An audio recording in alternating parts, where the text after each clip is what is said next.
નમસ્કાર મિત્રો, આજે આપણે વાત કરીશું તાપી જિલ્લાના સોનગઢ તાલુકાના છેવાડાનું ગામ પહાડદા.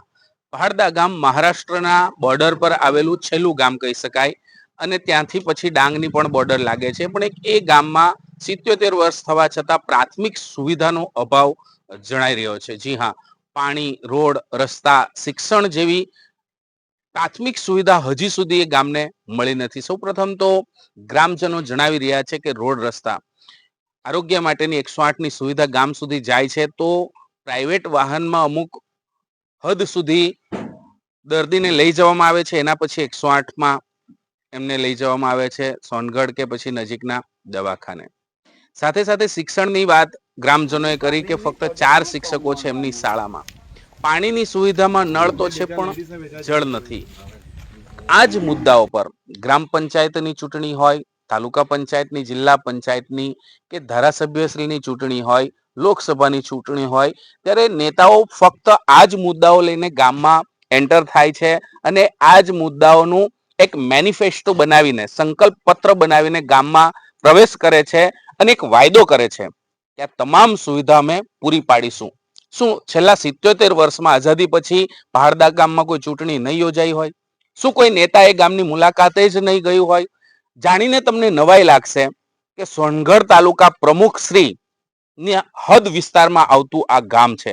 સોનગઢ તાલુકા પ્રમુખ જે હાલમાં છે એમનું ગામ ત્યાંથી થોડાક જ કિલોમીટર દૂર છે અને એમની મત વિસ્તારમાં જ આવતું આ ગામ છે.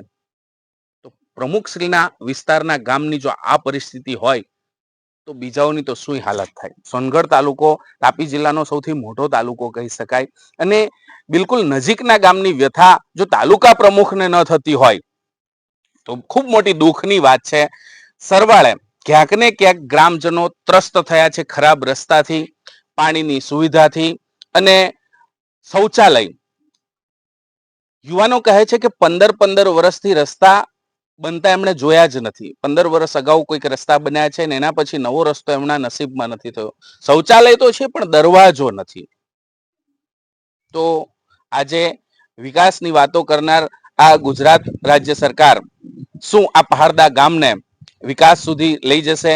સારા શૌચાલય, સારા આરોગ્ય કેન્દ્રો, સારું શિક્ષણ ત્યાં પહોંચશે ખરું કે પછી ક્યાંક રાજકારણની આટીઘૂટીમાં પહાડદા ગામનો વિકાસ ક્યાંક ને ક્યાંક અટવાઈ જશે?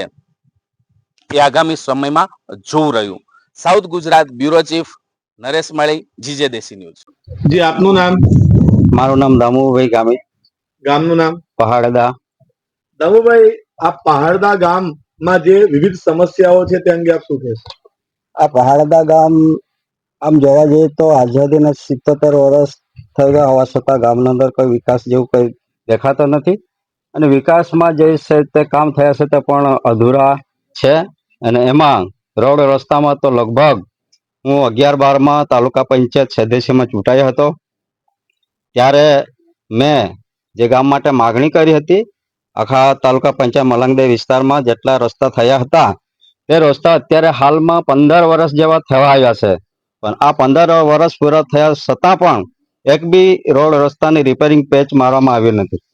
એટલે 15 વર્ષ પહેલા રસ્તા બન્યા પછી બન્યા નથી. કચ્છું પેચ કે રસ્તો જ નથી બન્યો, મતલબમાં નવો રસ્તો જેવા જ નથી મળ્યો અમને. ચોમાસામાં તમે જયારે કોઈ 108 બોલાવવાની હોય કે નાની મોટી 2 વ્હીલર 4 વ્હીલર કાઢવાની તો શું હાલત થાય? તો અમારે તો જાતે બધું પોતાના પ્રાઇવેટ વાહન લઈને અમારે જ્યાં સારો રસ્તો હોય ત્યાં પહોંચાડવું પડે 108 માટે. તો શું કહેશો, કેમ વિકાસ નથી પહોંચ્યો? કારણ શું રહી ગયું? તો અમે સરકારનો કે અમે જે કઈ આ પહાડદા ગામના અમે લોકો શું ગુનો કર્યો છે કે અમારી સુધી આ વિકાસના નામે ખાલી મીંડું જ દેખાય છે? કે આ જે કઈ આજે અમારા મીડિયા મારફત અમે સરકારને એવું જાણવા માંગીએ છીએ, કહીએ છીએ કે તમે આવીને અહીં જુઓ તો તમને ખબર પડે કે આ પહાડદા ગામના કઈ રીતે વિકાસ થયો છે. અને અત્યારે મોટા મોટા કુવાઓ બનાવવામાં આવ્યા છે. મારા અંદાજ પ્રમાણે 3 કુવા બનાવે, 3 કુવામાં મોટર નાખ્યા પછી એના કઈ પાઇપલાઇન થઈ નથી અને ઘર સુધી હજુ સુધી નળમાં પાણી આવ્યું નથી.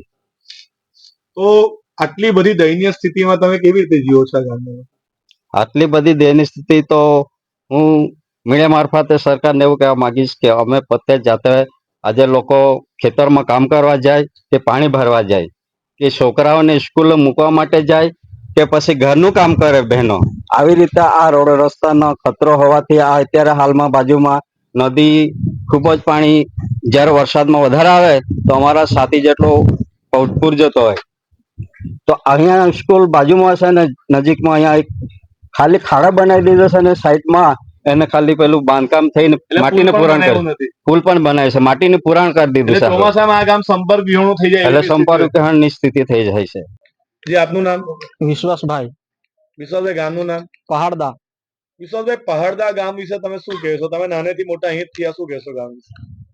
જ્યારે નાનપણથી અત્યાર સુધી જોઈએ તો ગામમાં વિકાસ જેવું દેખાતું નથી, કેમ કે અહીંયા ના સ્ટ્રીટ લાઇટની સુવિધા છે, ના રસ્તાઓની સુવિધા છે. જે રસ્તાઓ બન્યા તે અમે નાના હતા, મને યાદ છે ત્યાં સુધી હું 5મા ધોરણમાં ભણતો હતો ત્યારથી રસ્તો બનેલો છે, તે હજુ સુધી રિપેર નથી થયો અને એવા રસ્તાની તો ખરાબ પરિસ્થિતિ છે.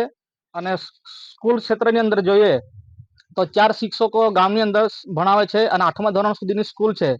તો 8મા ધોરણ સુધી 4 શિક્ષકો વિદ્યાર્થીઓને ભણાવે છે. તો વિદ્યાર્થીઓની સ્થિતિ જોઈએ તો એ લોકોને બહુ જ લખતા વાંચતા આવડે બધા વિદ્યાર્થી? આ મોટા ભાગે તો 5મા ધોરણ સુધીના છોકરાઓને બી લખતા વાંચવામાં બહુ તકલીફ છે એવું મેં જોયું છે જ્યાં સુધી. એટલે 8 ધોરણ છે અને શિક્ષક 4 જ છે? 4 જ છે. બીજું આ ગામમાં પીવાના પાણી વિશે શું કહેશો? પીવાના પાણી તો અમારા ઘરમાં 3 થી 4 7 વર્ષ થઈ ગયા, નળ લાગ્યા છે પણ હજુ સુધી પીવાનું પાણી પૂરતું આવતું નથી કે આવતું નથી. મોટા ભાગે 3 મોટા મોટા કુવા બન્યા ને એમાં મોટર નાખી એનું કર્યું? એ મોટર તો એક અઠવાડિયું બી નહીં ચાલે, બધું હળગી ગયું કે પછી શું કરે. તો એને પાઇપલાઇન કરી નથી? પાઇપલાઇન તો અડધી અધૂરી જ છે, હજુ સુધી ખાડા ખોદ્યા છે, પાઇપ નાખ્યા છે પણ જોઈન્ટ નથી કે કઈક જગ્યાએ પૂરતું તો કામ જ પૂરું નથી થયું. અને આ જે તમારું જાહેર શૌચાલય છે કેટલા વર્ષ પહેલા બનેલું?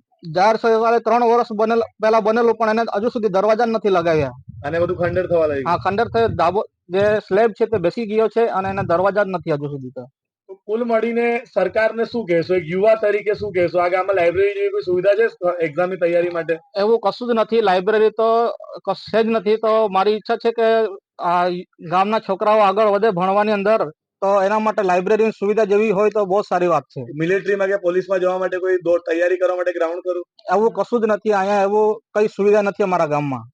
તો શું કહેશો? સરકારે તમારી સાથે આટલો બધો અન્યાય કર્યો તે અંગે શું કહેશો? તો અમે શું, અમારા ગામનો શું વાંક છે કે અમારો શું વાંક છે કે જે અમને આઝાદીના આટલા વર્ષ છતાં પણ અમને આવા બધા જે પ્રાથમિક વિકાસો છે એનાથી અમને વંચિત રાખવામાં આવ્યા છે.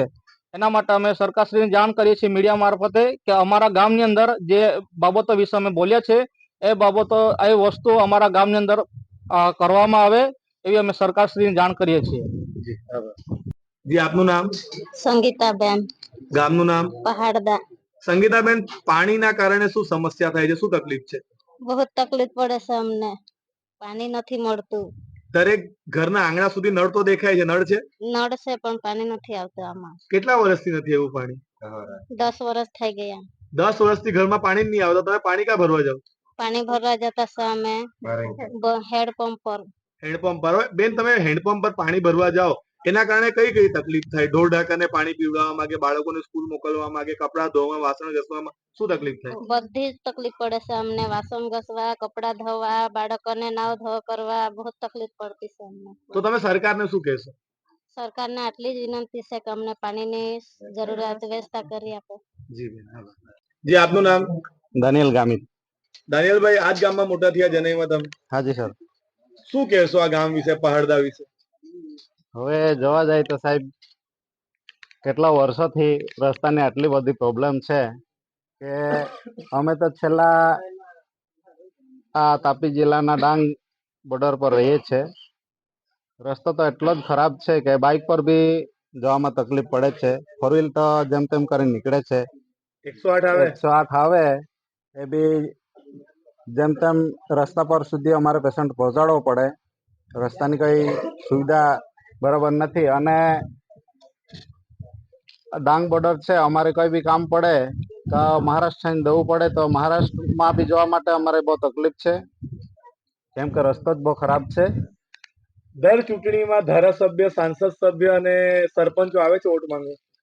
બધા જ આવે છે, સરપંચો આવે છે, ધારાસભ્ય આવે છે, નેતાઓ આવે છે વોટ માંગવા સારું. એ દેખાય છે જેટલા દિવસ પ્રચારનો સમય હોય ત્યાર પછી વિકાસના કામો કોઈ દેખાતા નથી અમને. એટલે વોટ માંગવા આવે પછી 5 વર્ષ દેખાતા જ નથી. ના નહીં. તો શું કહેશે બધા લોકોને કે અમારા ગામનું કઈ તો જુઓ, શું કહેવા માંગુ? એ મારફતે જ જણાવવા માંગીએ છીએ અમે મીડિયા મારફતે કે જેવી રીતે અમે તમને વોટ આપીને વિજેતા કરીએ છીએ એ જ રીતે અમારું બી કામ સફળ થાય એવી અમે આશા રાખીએ છીએ.